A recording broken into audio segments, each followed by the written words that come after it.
Matapos naman ang sagutan kahapon ni Senador Juan Ponce Enrile at Senador Antonio Trillanes IV, buo pa rin daw ang suporta ng mayorya sa Senate President. Welcome naman daw sa minorya si Trillanes kasunod ng kanyang pagbibitiw sa mayorya. Narito po ang aking report. Ang paulit-ulit na pagsabi ni Senator Trillanes na gawain ni Senate President Enrile na isagasa ang kanyang gusto ay paulit-ulit ko ding tututulan. Bulag o bingi lamang umangmang ang magsasabing isinasagasa niya ang kanyang gusto. Ganito dinipensahan ni Senador Jingo Estrada si Senate President Juan Ponce Enrile. Hindi raw bully ang veteranong mambabatas, gaya ng gusto umunong palabasin ni Senador Antonio Trillanes IV. Ang kanyang pag-alis sa gitna ng diskusyon o pagtatanong ay maaaring masabi ng ilan na kaduwagan.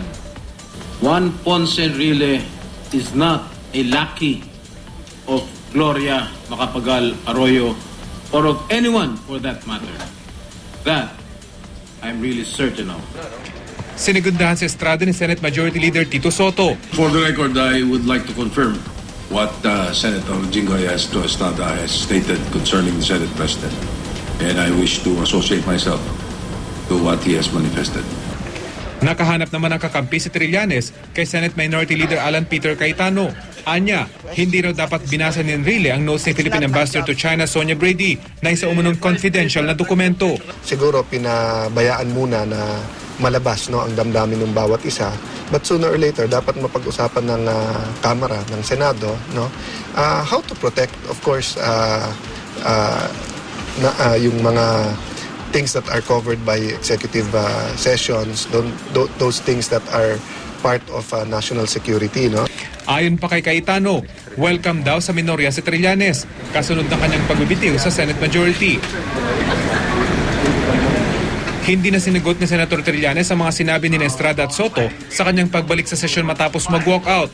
Sa halip, sumentro na lang siya sa interpellation sa panukalang batas na maghahati sa probinsya ng Camarines Sur na siyang nakalinyang pag-usapan sa plenaryo bago sila magtalo ni Enrile. Sa pagpasok naman sa session hall ni Enrile ay halos hindi nito tinanggal ang tingin sa batang senador hanggang makarating sa kumpol ng mga kapwa senador. Sa huli, hindi na muna tinapos ni Trillanes ang kanyang pagtatanong tungkol sa panukala. Because we have just received the clean copy of the bill, the succeeding parts will be done in the future sessions. Nang matapos ang sesyon, nagkamay at nagngitian naman sina Trillanes at Estrada.